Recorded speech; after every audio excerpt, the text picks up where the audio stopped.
Vijayawada Ben circle దగ్గర modern super market ఉంది కదా, అక్కడ 21 రూపీస్ పెట్టి చాప్ స్టిక్స్ కొన్నాను.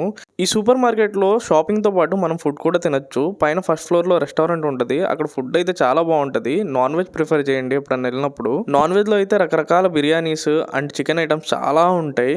నూడిల్స్, ఫ్రైడ్ రైస్ అలాంటివి కూడా దొరుకుతాయి. కాస్ట్ కూడా మరీ ఎక్కువ ఉండదు, రీజనబుల్ గానే ఉంటుంది. అక్కడ రెగ్యులర్ గా వచ్చే వాళ్ళకి తప్ప మామూలుగా కొత్త వాళ్ళకి అయితే పైన రెస్టారెంట్ ఉన్నట్టు ఐడియా కూడా ఉండదు. కానీ ఖచ్చితంగా ఒక మాట అయితే చెప్పగలను, you will love the food. ఈ రోజు అయితే ఫుడ్ కంటేను ఈ చాప్ స్టిక్స్ ఎలా యూస్ చేయాలి అన్న దాని మీద కాన్సన్ట్రేషన్ ఎక్కువ ఉంది. వీళ్ళైతే మనకి ఫోర్క్ లాంటిది ఇచ్చారు, కానీ అవి యూస్ చేయకుండా ఎట్లాగన్నా సరే చాప్ స్టిక్స్తో తినాలి అని గట్టిగా సంకల్పం చేసుకున్నాను. మెల్లగా ట్రై చేసే కొద్ది కొద్దిగా అలవాటు అవుతా వచ్చింది. చాప్ స్టిక్స్తో తినే కొద్దీ ఈజీగానే అనిపిస్తూ వచ్చింది. ఓవరాల్గా ఈ ఫుడ్ ఫినిష్ చేసే లోపు అయితే చాప్ స్టిక్స్ వాడడం నేర్చుకున్నాను. ఎప్పుడైనా విజయవాడ బెన్ సర్కిల్ దగ్గర మోడర్న్కి వెళ్తే మాత్రం ఫుడ్ మిస్ కాకండి. నెక్స్ట్ వీడియో వచ్చేసి గుంటూరులో ఫేమస్ అరిసెల మీద చేస్తున్నాను, ఖచ్చితంగా చూడండి.